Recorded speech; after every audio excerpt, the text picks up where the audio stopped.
It's grand finals at the League of Legends World Championship in Iceland. Two teams, one representing China, the other South Korea, are facing off in a heated series to determine who wins this year's title, and they're neck and neck. Although each team rosters 5 players, each playing their heart out for this championship, everyone watching can't help but root for one. The stakes cannot be higher. This is the beginning of the end for Khan's last dance. Khan is about to play his last ever game of professional League of Legends, and he has one final chance to win a world championship. People like Khan are difficult to find in the world of sport. Hell, they're difficult to find in everyday life, which is why it would be so cathartic for the League community to see one of its most beloved pros end his career in the best way possible. But Khan's career was so poetic, there was only one way it was ever going to end.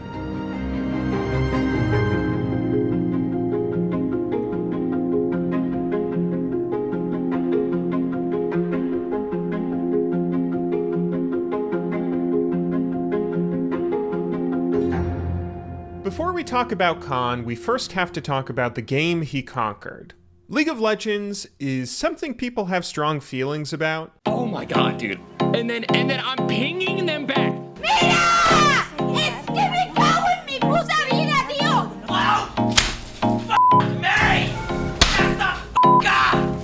In 1998, an American high schooler living on the island of Guam created a custom StarCraft map that he then shared on the internet. This kicked off a series of events that 10 years later resulted in the release of League of Legends, a game that could be incredibly fun and incredibly frustrating.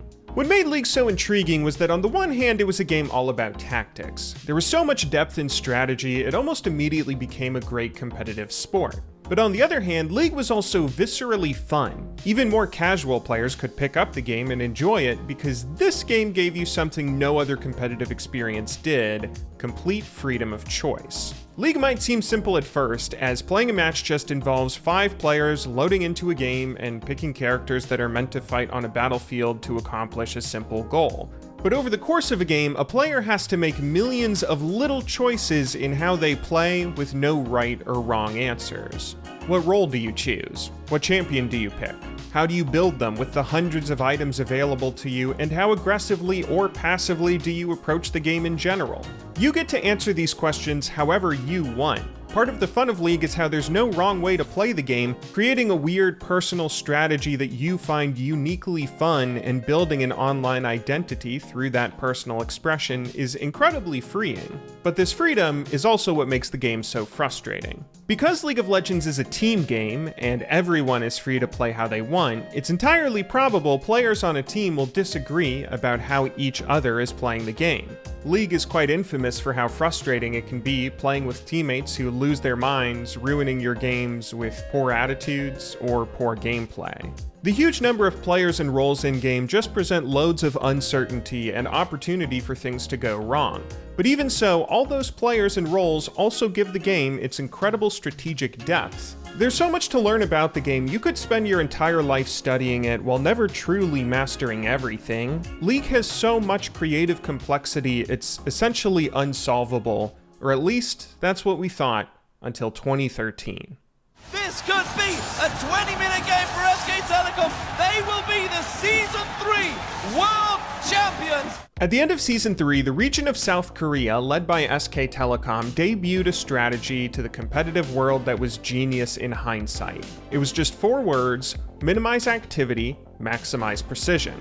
The idea was, League is a game that naturally has a lot of chaos during all the phases of a match. From early game laning, to fighting opponents, to taking major objectives, all of these instances present opportunities where something can go wrong, and making any major mistake during one moment could be enough to lose you a game. So Korean teams figured out the best way to play the game was by minimizing the overall amount of activity. If you don't bother engaging 50-50 fights that you might lose, and instead replace that with only going for plays that you know ahead of time you'll win, you'll eliminate a lot of uncertainty from a match. This means you'll be fighting a lot less overall, so you have to spend a lot of time warding to get complete vision control and information for the plays you do end up making. You also need really high precision to make sure your team fights go off without a hitch, but But if you're good enough to play near flawlessly, this puts loads of pressure on your opponents, as they're always just one mistake away from you swinging the game into your favor. Rotate, save over to the Dragon. Ambition gets completely caught. And there's the tidal wave. They want more. They get the knock up on the Lush Boy, but they're going to try to take out Daydream. Watch comes in. There's another nice Aqua Prison. Oh, good play, but it's not quite enough. And Lush Boy is still getting chased.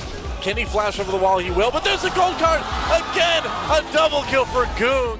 What was genius about this playstyle was there wasn't really any way to counter it. If anyone ever tried to speed up tempo against a Korean team with an early aggressive move, having such precise gameplay normally meant they could escape danger easily while also probably turning around to get some sort of kill themselves afterward. If you tried playing along with Korean tempo though, it was only a matter of time until they outmaneuvered you, catching you out with a missed position and punishing it with flawless execution. These skirmishes might only give them a small lead at first, but Korean squads always knew how to snowball that into an insurmountable advantage. This style of play swept over the competitive scene, winning all sorts of tournaments, to a point where it didn't take long for the rest of the world to copy it and try using it themselves. Soon everyone was emulating this low-activity, high-precision playstyle to a point where it almost got kind of boring. Korea proved their strategy was best by winning League's World Championship back to back to back to back.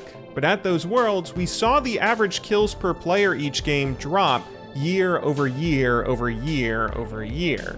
Everyone had started copying the Korean playstyle, but that just meant everyone was playing with much lower activity, so matches were having way less action.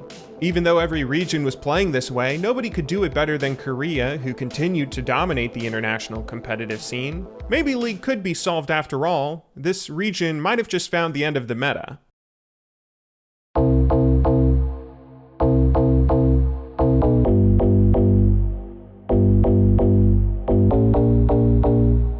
Kim Dong-ha was born and raised on Jeju, a small island just south of the Korean peninsula. Sometimes called South Korea's Hawaii, Jeju is also nicknamed the Island of Three Lacks and Three Abundances. This moniker comes from the thought that the province supposedly lacks all thieves, beggars, and gates, while being overly abundant in generosity, nature, and fruit. Fruit might seem like an odd thing to single out, but it's actually what Jeju is most known for internationally, as the island is famous for a unique species of orange called the Hanlabong. This special variety of tangerine is famously sweet and sour and is shipped all over the world. So when Kim first started playing online games as a kid, wanting to represent his hometown, he gave himself the username Hanlabong.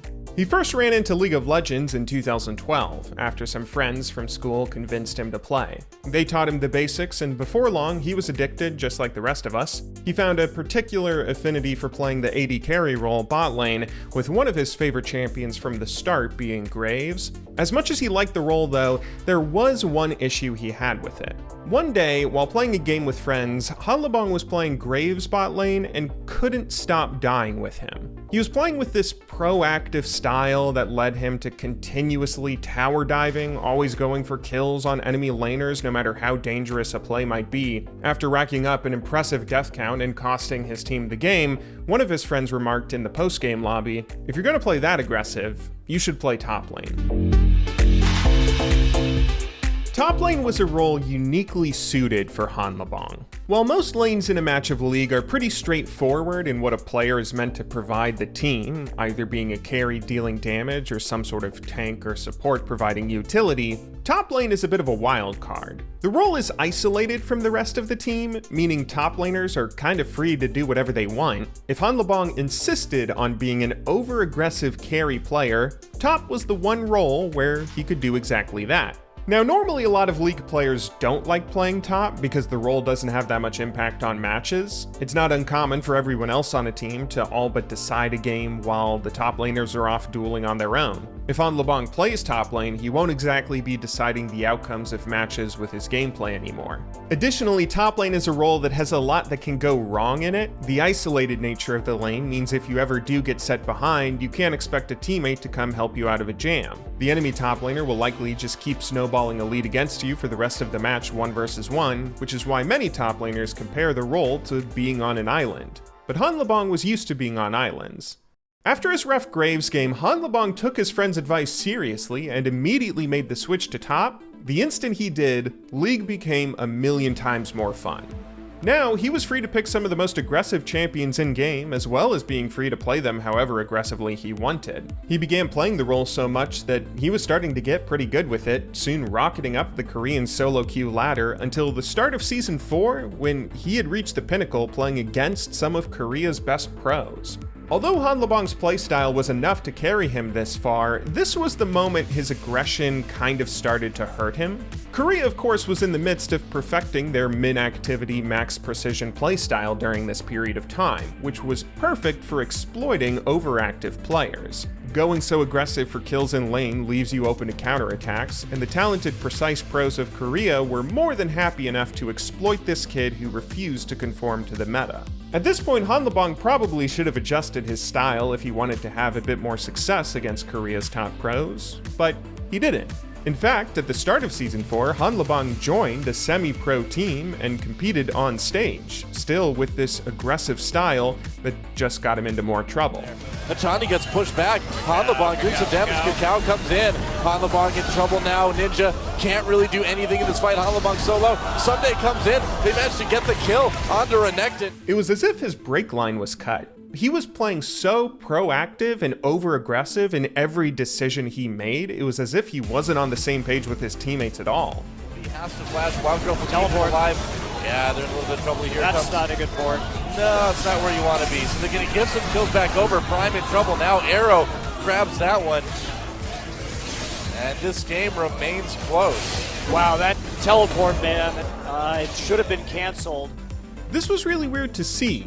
Hanlabong was talented enough he probably could have made it in the Korean pro scene if he just conformed to the meta. If he minimized his activity and stopped being so aggressive, top teams would be happy to take him on and make him the next big star. But for whatever reason, Hanlabong refused to play the game that way. He probably just thought it wasn't fun. He liked when League was chaotic and when he had the freedom to be as aggressive as he wanted, so he was going to play that way no matter the cost. At the end of 2014, Hanlabong's semi-pro team failed to qualify for the LCK, leaving him teamless without many options for where he could go next.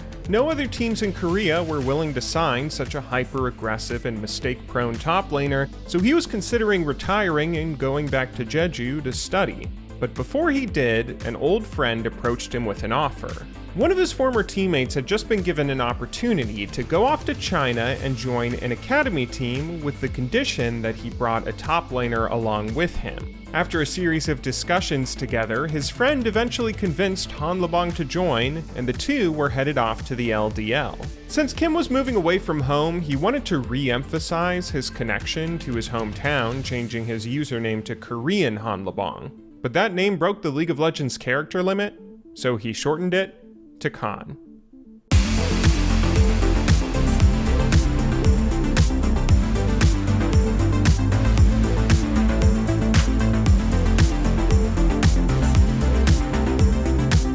Khan took to the Chinese scene like a fish to water. The aggressive region was happy to make use of his specialized skill set, and he was happy getting to play carry top laners. The slower pace of the Academy League also made it easier for Khan to begin ironing out some of his mistakes in his gameplay. Soon he was performing as one of the best top laners in the region, but unfortunately this was also the moment that Khan was reminded of one of the most frustrating things about League of Legends. Sometimes you play well, but you can't carry a bad team.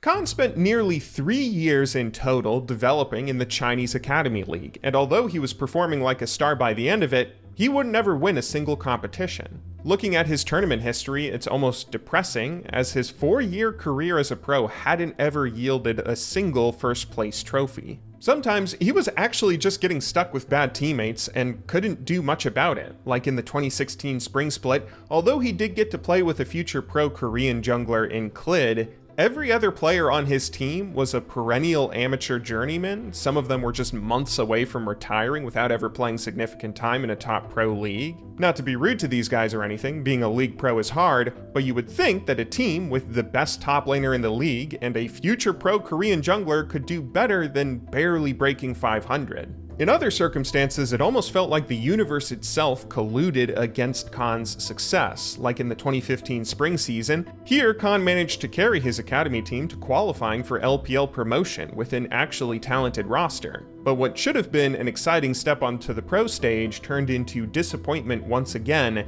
as WE sold this LPL spot to another organization before sending Khan back down to a new amateur team with another new roster full of strangers. How well Khan was playing didn't do anything to stop the universe from breaking his heart time and time again, in circumstances that just felt more and more cruel with each subsequent event. Like when he first moved to China, the friend he came along beside ended up having a falling out with him, as he'd leave just a few months after arriving, returning back home to Korea. This meant Khan was abandoned in a foreign country without any friends or family. Additionally, when Khan first signed on to his original team, he also signed a 3-year contract, meaning he was stuck here getting paid nothing more than an academy salary for a huge stretch of his career. Later on, Khan would eventually develop into the star player that he became and got to sign a new deal with a new roster to finally get paid a bit more. But unfortunately, the team he signed on with ended up having a pretty full roster, so the coaches decided to list him as a substitute rather than a starter.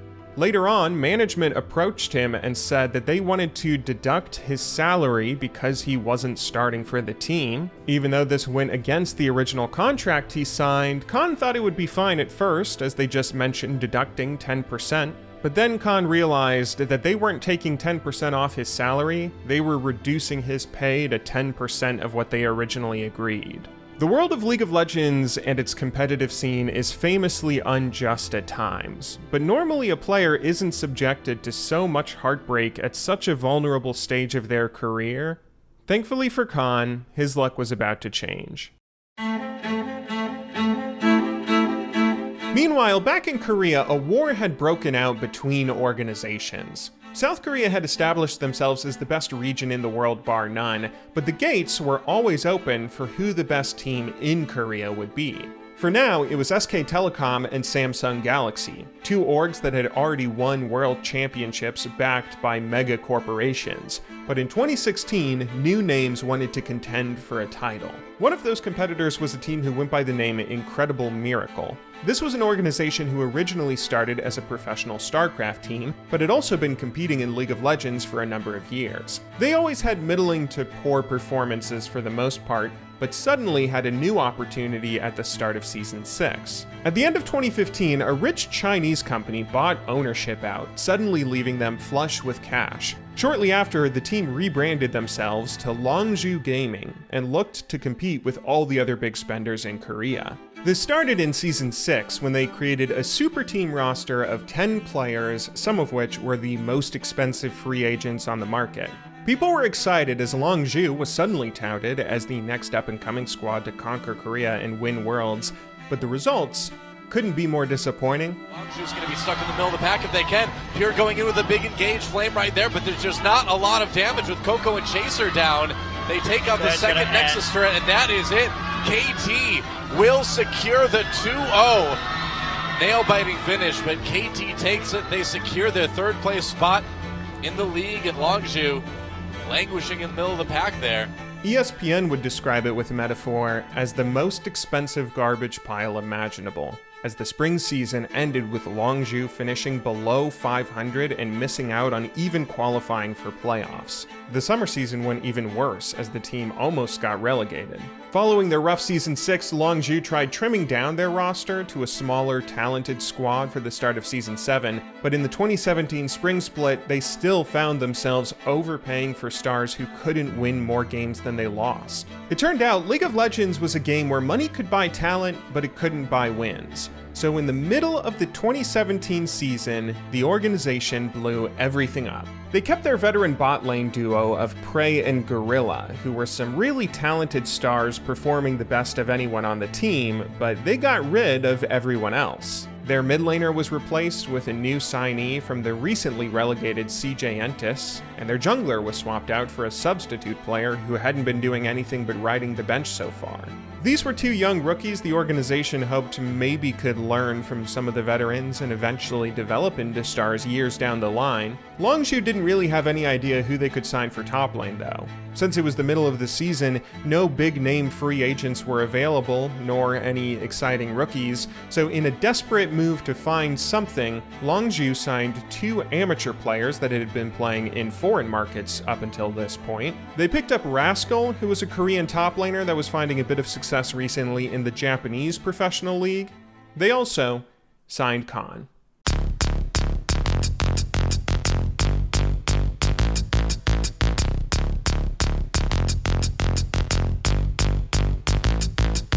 When Khan arrived in Korea, he brought his aggressive playstyle with him, and it turned out nobody knew how to deal with it.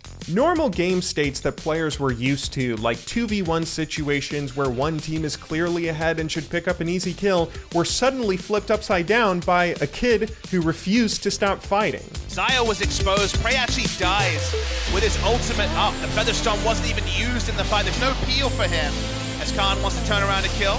Yep, looks for it. Actually does a decent job there on the Faker the Flash. Oh my god, finds the weak point now. Wolf, he's in trouble. The double kill for Khan! It was honestly insane. No matter how outmatched Khan might be in a situation, he would not back down. Wants more kills. Jumping around the side, there's the heroic entrance just to make sure that this is not a fight that Khan can win unless he takes down Wolf, slice and dice, makes it out with the Dark Passage. This wasn't supposed to happen. Korea was the region that perfected League. Their min-activity max precision style should allow them to punish over-aggressive players who try to make the game more chaotic with the mistakes that naturally came in their style of play.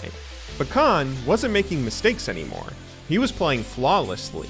It took a mountain of men to bring him down, and even then, he wouldn't go down.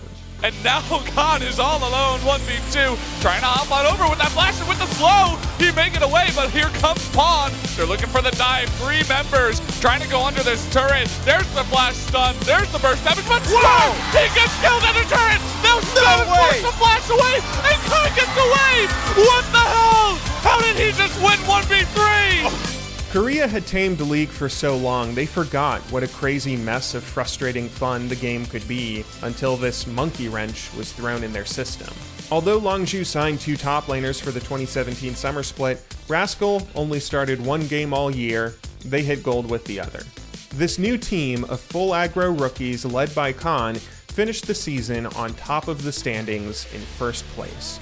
The Korean Professional League has a unique playoff structure where the best performing teams in the regular season are granted byes based on where they finish, the best performing team getting seeded directly into the playoff finals. That meant Longzhu, with their direct seed into the LCK Championship, would only need to win a single best-of-5 series to become champions. But that task would still be difficult because of who they were facing. SK Telecom stood on the other side of the rift, who are the greatest team in League of Legends history. SKT had won 3 titles, rostered the greatest player ever, and up until now, had never lost an LCK final. Naturally, most fans expected SKT to win the series pretty handedly. It would take a bit of a miracle for these rookies to beat the greatest team ever in a best-of-5. Topside here for Longzhu, wanting to make sure that no sneaky little Baron's going to be taken by SKT. As Faker once again in trouble. Oh, baby. Oh, the counter stun comes in as there's the leap strike and the 1 versus 1 Khan proving himself versus Faker. Missed the shot blast. Khan needs to go and do some yakety sax of his own because he knows the rest of SKT are coming. What? Oh. Bang has taken down Cuz at least as Khan turning it around against Faker. Oh my god, that damage with the shot blast picks up Faker and Huni. It's going to be Prey cleaning up on the back end. Khan is still alive. My god, slowed as the massive damage from Prey is going to say goodnight to the king of the mid lane. The Nexus falls and your new champions of the LCK is Longzhu Gaming. Longzhu won the series 3 games to 1, and Khan carried them to victory, winning MVP in the process. Top lane was the story of this series, as it was symbolic of the direction League was about to go. For the first few games, Khan faced off against SKT's top laner Untara, who was the polar opposite of him in every way. Untara was a player that embodied minimum activity, maximum precision. His approach to top lane was to always play tanks, never look for any action, instead just focusing on farming and surviving until later on in a match when he could help out his allies in teamfights. He stuck to the tried and true Korean formula, and Khan humiliated him in front of a national audience. He's able to be caught again and again. He pops a locket, he turns around and engages. This is what happens when you build 3 items that say "screw you, Shen" on the handles. There's nothing Shen can do. Shen is not set up to deal with every potential item to kill him. Khan showed the world that this min-max style wasn't perfect. If a team or player played proactively against an opponent that was being too passive, they could build up gold leads through outlast hitting and finding opportunities for kills that nobody had been taking advantage of before. Once you had any sort of advantage, if you kept your foot down on the gas pedal and continued pressing your opponent, they won't know what to do if all they know is to sit back, give up objectives, and not engage fights that they won't win. All of this meant that being an aggressive carry top laner wasn't just fun, but now it turned out it was the perfect way to break the old meta, which even SKT realized mid-series. In Game 3, SK substituted Untara out of the game for Huni, who was their own carry top laner that specialized in aggressive gameplay. Game 3 was the one and only match SKT was able to win in the series, emphasizing you could only fight fire with fire, but even Huni couldn't play as well as Khan, who took control Game 4 and helped to lead Longzhu to their first title. They left the turret up so they could gank again, just to be clear. Yep, well, the Rupture is going to hit the fat guy, but Huni is going to get beaten to a pulp. Oh my god, Khan doesn't miss a shock blast, and will just wander his way out. Faker and Blank say, In his first ever split of play in the LCK, Khan just carried his team to a championship, established himself as one of the best top laners in the game, and was now headed to Worlds. 롤드컵 진출 이미 결정됐는데 저희도 다 같이 좋게 갔으면 좋겠어요. 무슨 말인지 아시죠?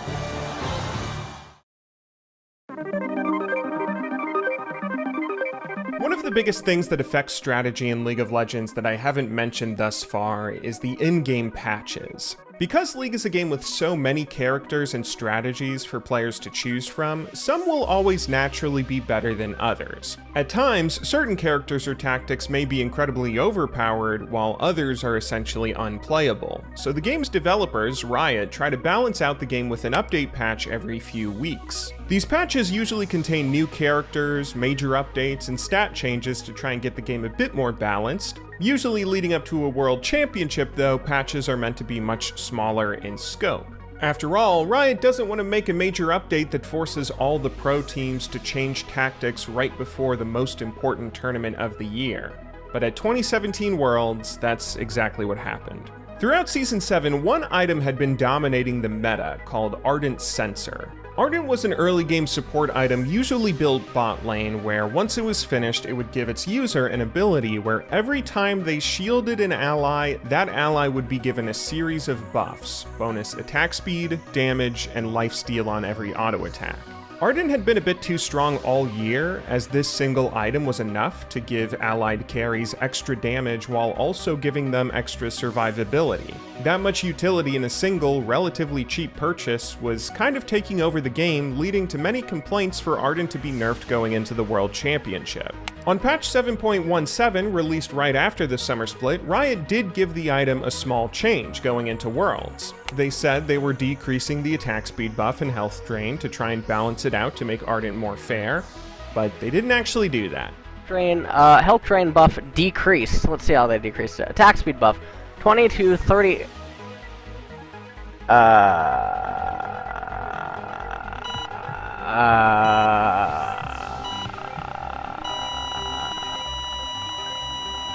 About all I have to say on the change to Ardent Sensor. What Riot had done was adjust the item. The attack speed buff and health drain were changed, so rather than scale over the course of a game, they were given flat numbers. Although these numbers did nerf the late game cap on the bonuses, it actually buffed Ardent to be even stronger in the early game, and this single change completely ruined League. We do get Ardent Sensor here from RNG. Ardent Sensor meta, and still have the Ardent Sensor around the shields. Ardent Sensor. But because when you have Ardent they have Sensor, still found an Ardent Sensor. You can't ban all of them right there with that Ardent Sensor. There are other ways to get Ardent Sensors. Double relic shielding.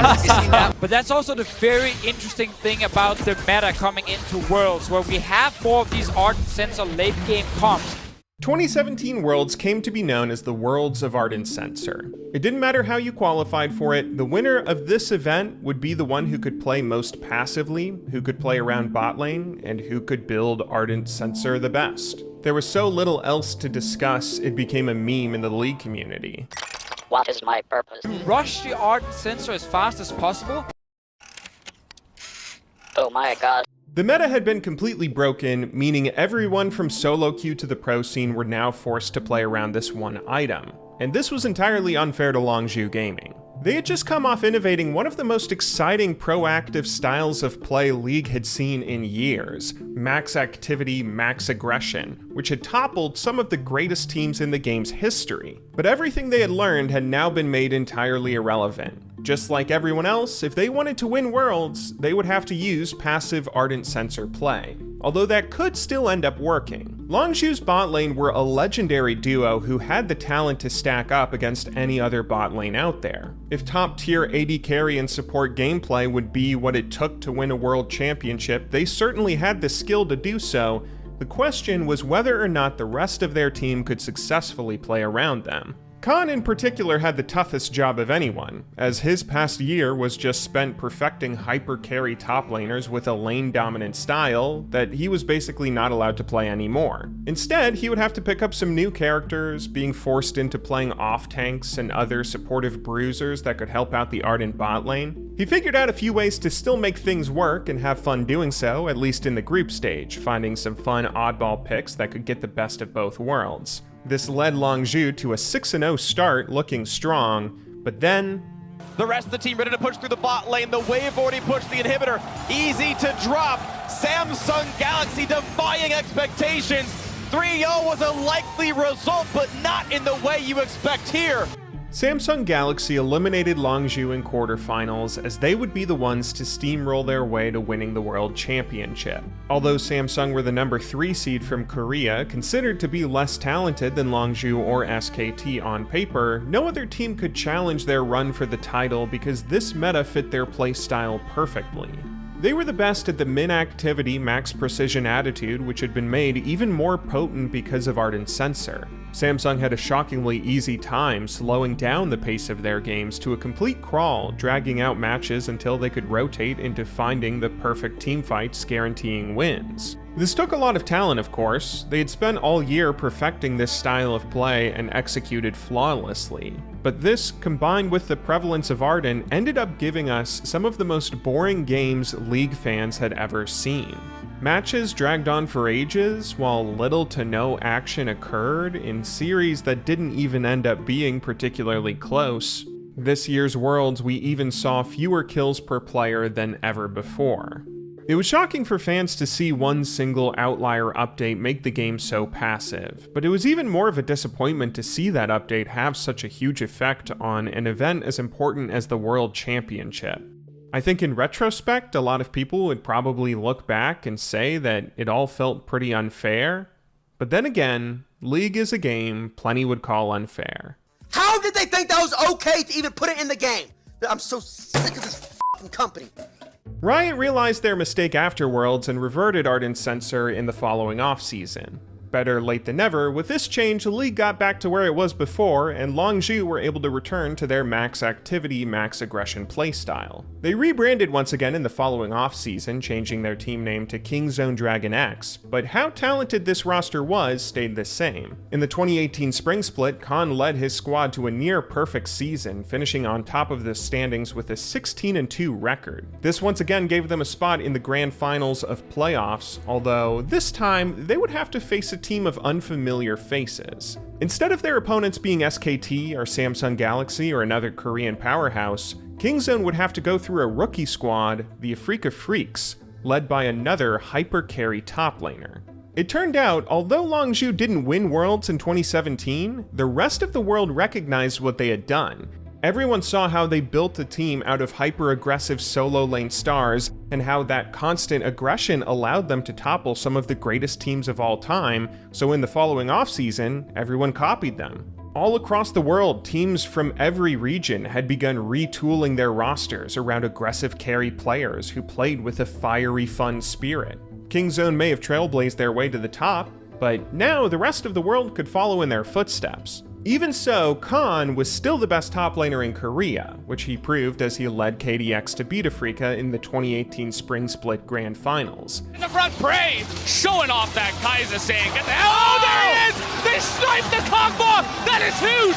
This gave the team their second straight LCK championship and sent them to another international competition, the Mid-Season Invitational. But at MSI, KDX finally cracked. Their aggressive style was now being challenged by so many other aggressive teams, they couldn't stay flawless forever. Although they played well enough to make it to Grand Finals, KDX would lose to the Chinese organization RNG, being denied another international championship. Upon returning to Korea, Khan and KDX found a very different region than the one they had left. In the following summer split, the Korean server fully embraced max activity, max aggression, and they tipped the standings upside down with a changing of the guard. Superstar teams like SK Telecom were left in the dust, not even making playoffs, as rookie squads with no-name players found themselves on top of the table. All sorts of solo laners and proactive rosters were being given a chance they had never seen before, in part due to KDX's innovations. Khan still stood ahead of the pack when it came to individual player talent, as he won the regular season MVP award showing just how great he was,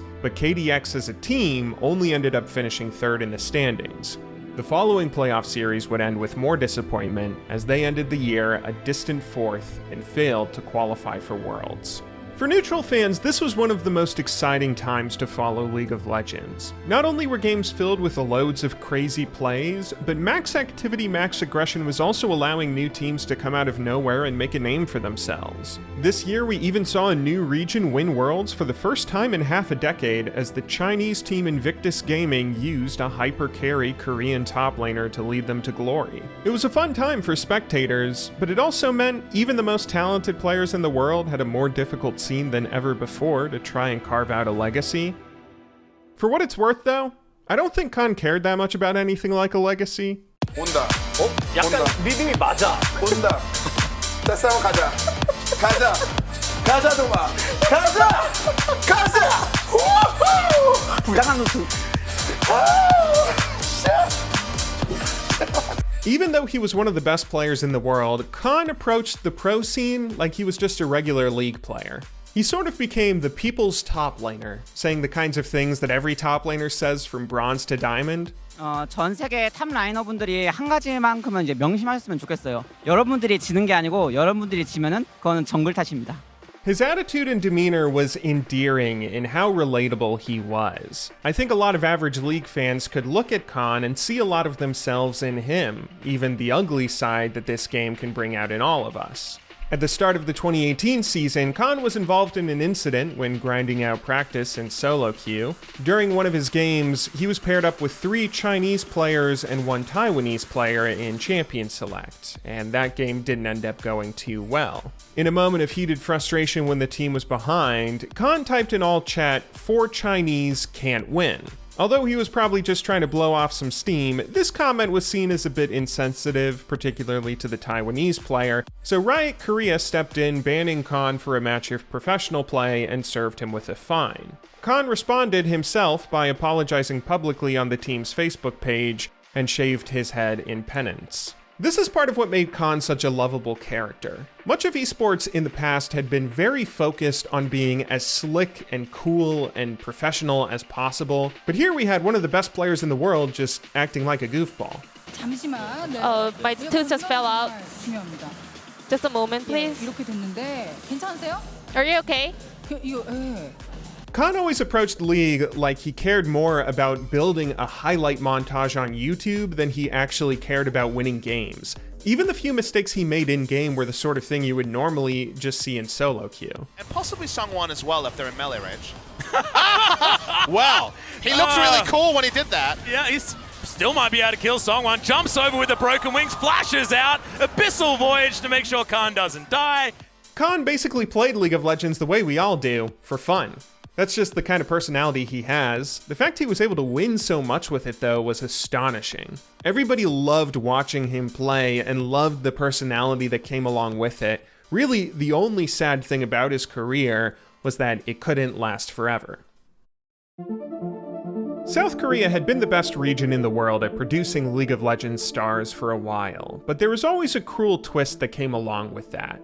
League pros have short careers compared to any other sport or traditional job. While most players debut on stage around 18, they're normally lucky if they can hold a roster spot for a decade, with most players retiring by the time they turn 28. This leaves a pretty short window where someone can compete at their best, which is even shorter for Korean players. In South Korea, all able-bodied men have to complete at least 2 years of compulsory military service in one of the branches of the armed forces, beginning when you turn 18 years old. You don't have to do it right away, as you can defer through a process of delays at least for a little while, but you do have to enlist by the time you turn 28. This is obviously unfortunate for League of Legends pros. Khan was in an extra sucky situation since his career didn't really kick off for a while. He had spent just as much time trapped in the academy scene as he did in top leagues, not making his LCK debut until he was already 22. Of course, there were a ton of accomplishments he had already racked up in his first few splits of play, but whatever else he wanted to do would have to get done within the next few years. Not wanting to put off military service forever, Khan decided he would likely retire from League and enlist in the military around when he turned 26. That meant he had just a few more years to accomplish whatever he still wanted to do before moving on from the game. Obviously, only Khan himself could know for certain what his goals were, but there's two things I'm sure were on the forefront of his mind. The first was probably to make as much money as he could. Most of Khan's career was spent getting screwed over by crummy contracts, getting paid minimum wage at times, even though he was one of the best players in the world. I'm sure he wanted to use his time in the spotlight to get paid for his talents with whatever time he had left. The other thing I'm sure he wanted was to win an international title. League of Legends is a game that famously has many of its greatest players never come close to winning Worlds. All the unpredictability that makes League such a frustrating and infuriating experience on a casual level also extends to the pro scene, as great individual talent doesn't guarantee wins, even for the best of us. This unfortunately is magnified even more with the randomness of tournament structures and single elimination, on top of things like patches that might hit the server to make your strategies entirely irrelevant, which all comes together to cause some of the game's biggest and craziest innovators to never see trophies and recognition for their skill. It's one of the greatest tragedies of this game and the infrequent international tournaments, but if there was any player out there who was good enough to force his way to a championship, if there was anyone who the game itself owed him a title, it was Khan. Now, he had 3 years to do it.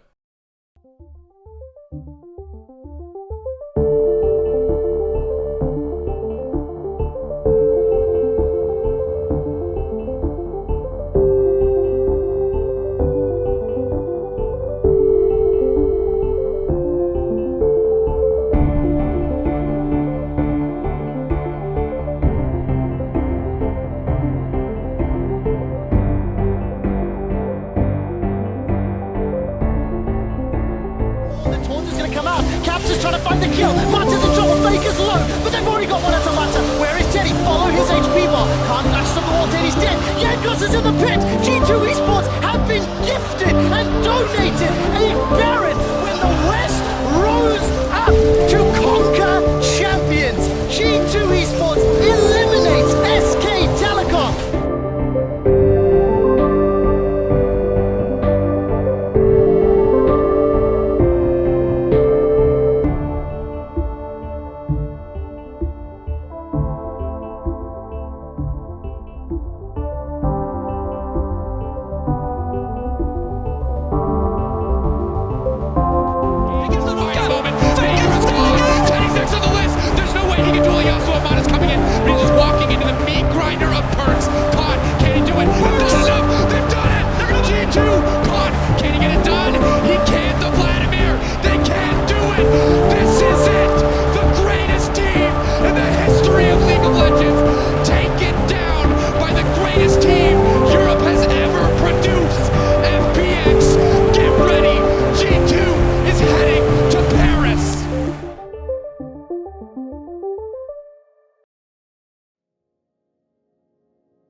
Although 2020 ended up being disappointing, as FPX's roster could never quite gel together during a turbulent COVID year, Khan still had a wonderful time. Going back to China was like a homecoming, where he got to play alongside fun players and a fun team, putting to rest all the frustrations he had to deal with the last time he was in the region. Everything lined up so perfectly for a great career arc, Khan considered retiring then and there. That is, until the 2020 World Champions came knocking at his door.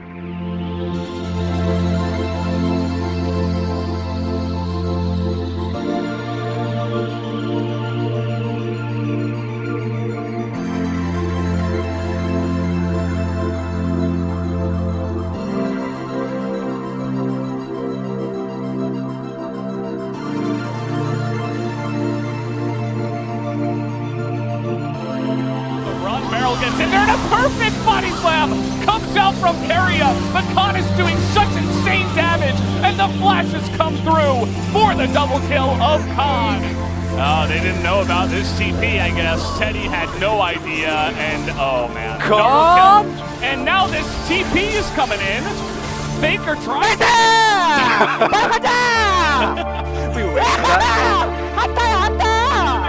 takes the kill. Canyon was down to like, what, 1 health?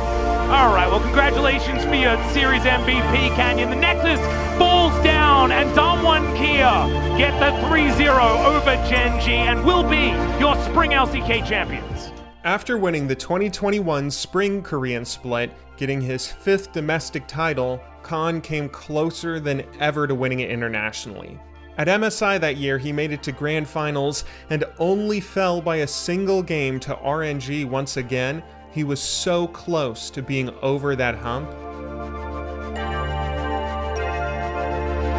Here on the top side, that is a fantastic Fia, but you can see that Khan still looking for it. The paranoia coming down. Dudu really wants this, but he's not going to find it. As that was, oh my goodness, actually survives for such a long time. Finds the knock up with the Q. He buys time, but what's it for? It's so that the rest of Damwon Kia can destroy Hanwha Live. Oh. They're just trying to get the smite down on time, and Winda coming in, but Showmaker has the damage, and he takes out 2, but the Infernal Soul will go the way of T1. Can Owner and Kana salvage it? No! Damwon wins the fight, and they're teleporting to try to end the game. It's gonna go the way of Damwon. They just have to hit the Nexus, and Damwon Kia will be your champions of LCK Summer 2021.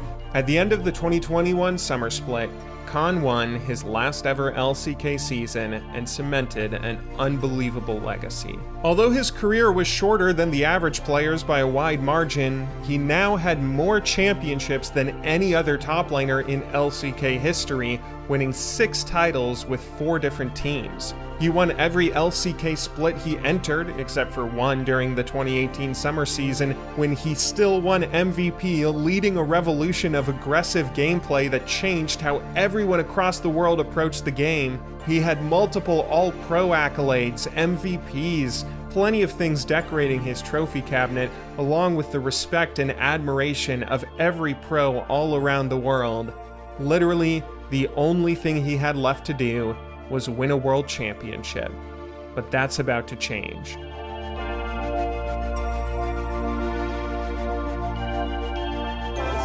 Into the hook, Larson almost down, but he pops the stopwatch just in time. Suprema says Hanlabong come out.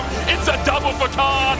Benny, the hook was there for Rogue, but immediately it's slammed right back. Khan comes in, couple more shots, a penta for Khan. Doesn't have anything to say about it, and an 18-2 absolute slaughter.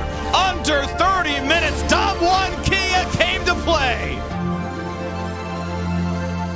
Different comps and really are able to play a lot of different styles. We are potentially finding a kill on top side. Armor going in with the Cyclone. Khan's going to knock him back. Armor flashes.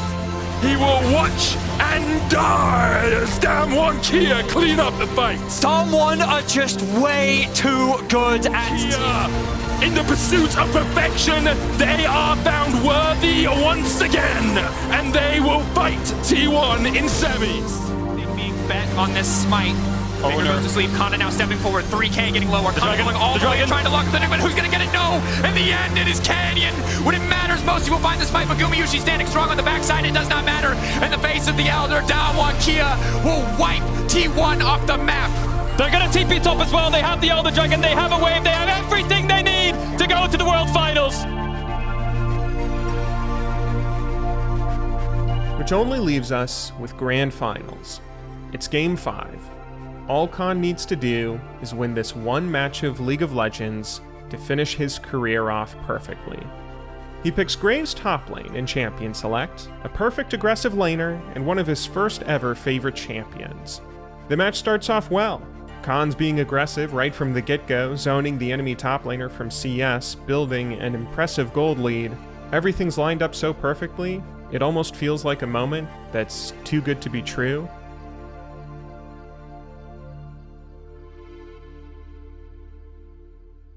Oh, there's the flash forward. Khan is dead. All of this gold funneled onto Flandre on this cannon. And with him reaching very close to level 11 and having his jungler here. This is a problem. He's decided to commit, but he throws away the ultimate. And JC Maelstrom comes in, and now Khan trying to take down Canyon. There's the collateral damage finally. He gets it done, and he's not done yet. JJ taking a lot of damage. Khan will lose sight of Dom1 Kia, but the dragon resets. Oh, the flash doesn't work out there for Khan, but he's still trying to get this one done. It does not work, and the dragon will be Dom1 Kia are limping, and EDG have the man advantage. The Nexus will go down, and against all odds, EDG will be your 2021 World Champion. In Game 5, Dom1 Gaming lost, Khan's career was over, his last ever match would be a loss in Grand Finals of Worlds. To date, he is the only player in the history of League of Legends to make 3 international Grand Finals and lose them all. How did this happen? Well, the match looked good at first. Khan got a lane bully champion and made the most of him, being aggressive with his classic style of play, building an impressive gold lead through denying last hits, but the enemy top laner was playing Kennen, a teamfight champion. Later on in the first teamfight of the game, Kennen picked up first blood, and the gold he got from that kill basically made up for the entire lead Khan had built. Right after that fight, Khan had to recall and heal up, where upon returning to lane, he was lane ganked by the enemy jungler. There was no vision he could have used to see this gank coming. This wasn't really a mistake. If you were being picky, you could say Khan should have been playing ultra passively since nobody knew where the enemy jungler was, but Khan wasn't the type of guy to play ultra passively. From that moment onward, the match just kind of snowballed out of control. There's a lot of things that could have gone differently in retrospect. Khan could have played more passively and potentially made a comeback happen. His teammates could have done more and carried him through a rough early game. Everyone could have been better prepared or performed better in teamfights, but at the end of the day, this is just League of Legends. Sometimes everything goes wrong, and it doesn't feel fair.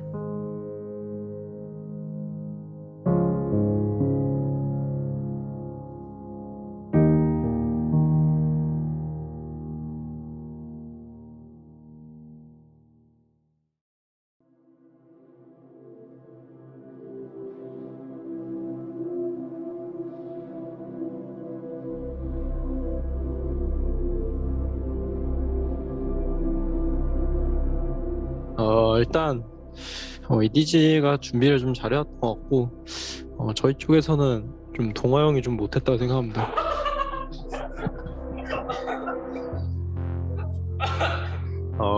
오늘 경기하면서 좀 아쉬웠던 순간은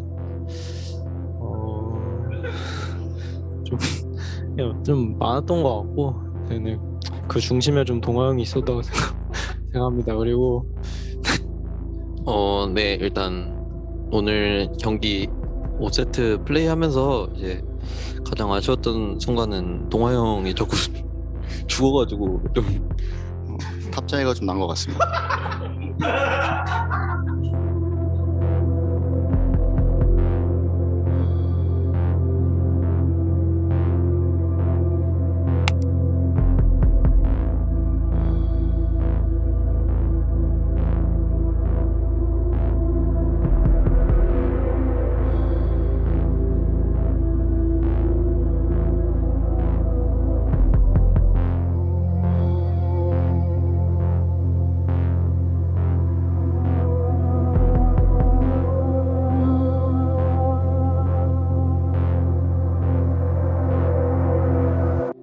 제가 여태까지 달려올 수 있게 이제 도움 주신 많은 선수분들, 이제 많은 팀에서 있었던 선수분들, 코칭 스태프분들 너무나도 감사합니다. 그리고 항상 응원해 주시는 팬 여러분들 항상 너무 감사하고요. 그리고 응원해 주는 친구들아 고맙다. 가족들 사랑합니다. 그리고 뭐 항상 열심히 응원해주고 제가 힘들 때마다 많은 도움 돼준 여자친구한테도 감사하다는 얘기 꼭 전하고 싶었네요. 사랑합니다. 우승하고 있으면 더 멋있었을 텐데 아쉽게 됐습니다. 원래 올해 은퇴할 사람 이렇게 붙잡아가지고 꾸역꾸역 결승 무대까지 밟게 해줘서 동생들한테도 너무 많이 배우다 가서 올 한 해 잊지 못할 것 같습니다. 한 70살 될 때에도 우려 먹도록 하겠습니다. 다들 좋은 추억 남겨줘서 감사하고 다들 건강하세요. 사랑합니다. It's weirdly poetic that the man who found so much joy in a game known for being so cruel to us had the game respond by being so cruel to him. League is frustrating and brutal and gets under your skin in a way nothing else does. We're all along for a ride we don't remember signing up for. We care about it so much and we work so hard towards success, it makes sense there's days we lose our cool. But even so, there's good days too. They'll pass by too quickly and feel all too short, but if you approach everything with a smile and keep good company, and you work hard to insist the world make a place for you in it, you'll find moments that make it all feel worthwhile. Just keep a grin on your face, be kind to others, don't take things too seriously, make your hometown proud.